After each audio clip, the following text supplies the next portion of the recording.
Hey guys, so again, my name is Sarah, and today I'll be lecturing on the life of John Balby. Just give you some personal facts about him, his educational history, and of course his major contributions to the field of child development. So his early life. John Balby was British and born in London, 1907. He had six siblings, and he was the fourth born out of those siblings. Um, Sometimes I like to theorize that many of his ideologies maybe came from that lens or that perspective of essentially the middle child. And to the right, we have his mother pictured here with her six children. John is either the child to the far right or the boy to the left. And speaking of his mother, he describes their relationship as really strained. She had this fear of spoiling her children with love, therefore, she was very withholding of her affection. Um, Really, there was no little interaction, as mentioned. Their time spent together was limited to an hour, if that, a day with her, and the rest of the time they spent with their nanny, who John Balby really considers his primary caregiver. And he describes an instance of just complete grief when his nanny left the family. He was 4 years old and just being devastated at her leaving, which I really think speaks volume to his love for her and her mother-like role that she had played in his life, and perhaps maybe was the reason he went on to study child development, attachment theory, and maternal deprivation theory. Early education. So John has an extensively impressive educational history. He was sent to boarding school at age 7, which later as an adult he protested was harmful to the child's development at such a young age. Being separated from their primary caregiver for such a long time was actually detrimental to the child's growth and development, just because they could not receive that love and affection that young children still need. He went on to Trinity College, where he studied psychology and preclinical science. I think it's really important to note that child development was not a field of study, and that psychology was really the precursor to this, and opened so many doors into the child development world. During that time, he worked with delinquent children, and he then attended the University College Hospital, where he received his medical degree, and then the Institute of Psychoanalysis, which was very big during this time. He then went to Maudsley Hospital, where he got his degree in psychiatry. And here's a picture of young John Balby during his college years.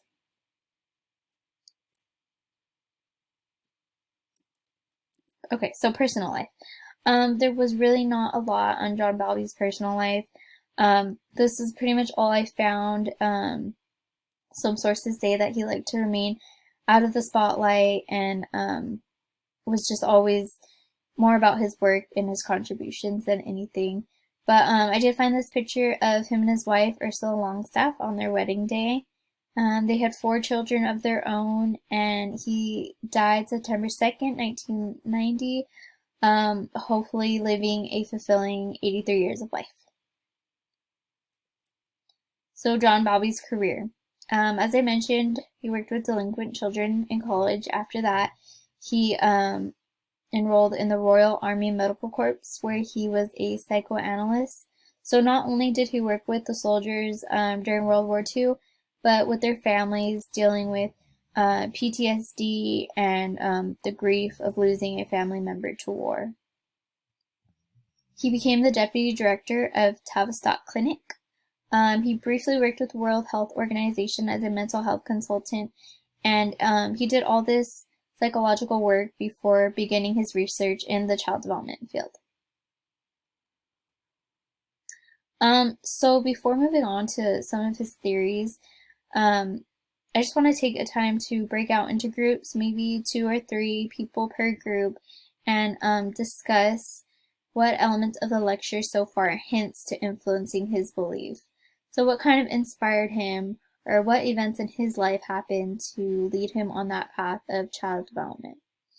I put some key points up that I think are really influential, which are little interaction with his mother, his boarding school experience, his work with delinquent children, and his own children.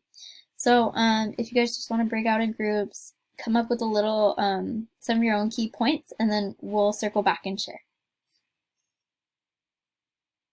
Okay, so maternal deprivation theory. I think this theory gets overshadowed a lot by attachment theory, but it's so important to the realm of child development. I know it looks like a lot of words on the screen, but I just felt that it was extremely important to use his own hypothesis, his own words, to really capture his perspective on that mother figure. So his hypothesis states, warm, intimate, and continuous relationship with a mother figure is necessary for healthy psychological, emotional development. Mother love in infancy and childhood is as important for mental health as are vitamins and proteins for physical health.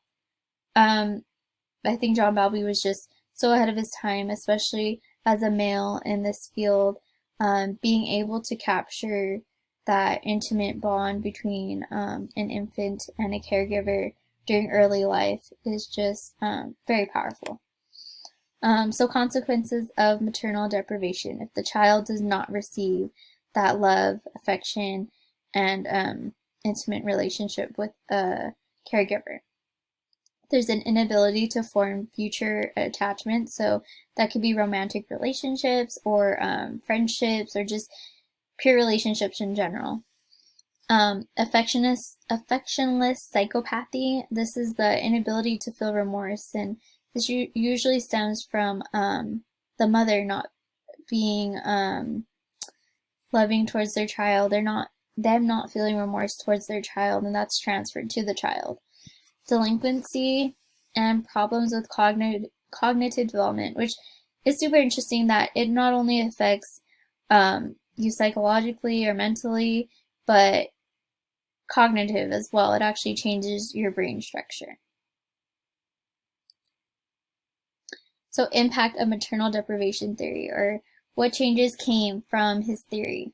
There are radical changes in the care of hospitalized children in Europe. So there's a lot of children at that time in the hospital due to the war, and parents were not allowed to visit the child during this time. It was rare that they were able to visit. There were different doctors and nurses in and out of the child's room, and this theory really put that into perspective. So after that, hospitals actually started encouraging parents to come visit. There was one nurse assigned to a particular child so that that bond could be created when their parent was not there. Stability in childcare. This actually reminds me of my current job at the Fairplex Child Development Center. We do primary caregiving, which we are with the child as an infant. They choose who their primary caregiver is, and then from that, we're predominantly the one who changes them, gives them their bottle, and builds that connection, and we follow them through their classes until they age out of the Child Development Center. And then paternity and maternity leave. Paternity leave was not really considered, and John Bowlby really opened the eyes to many that it's not only the mother caregiver, but just a caregiver in general, being the father as well, who builds that relationship, which is so crucial during those early months of infancy. I wanted to touch briefly, just super brief, on attachment theory, because I will dive deeper in on my lecture 3, but the infant has an innate need to attach to the caregiver. There are biologically increased chance of survival. So subconsciously, they are, sorry, I paused. Subconsciously, they are wanting to connect to a caregiver to survive. And according to Bowlby, infants will attach in 4 distinct ways, depending on paternal relationship.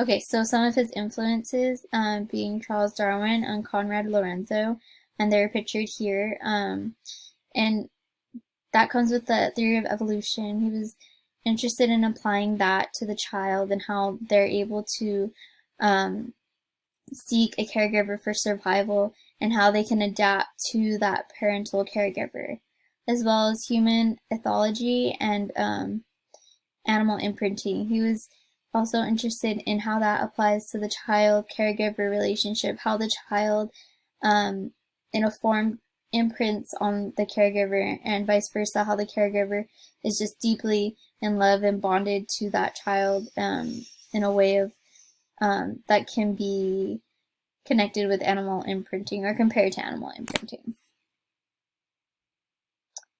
I just wanted to wrap up this lecture with a quote by John Bowlby, stating, "We're only as needy as our unmet needs."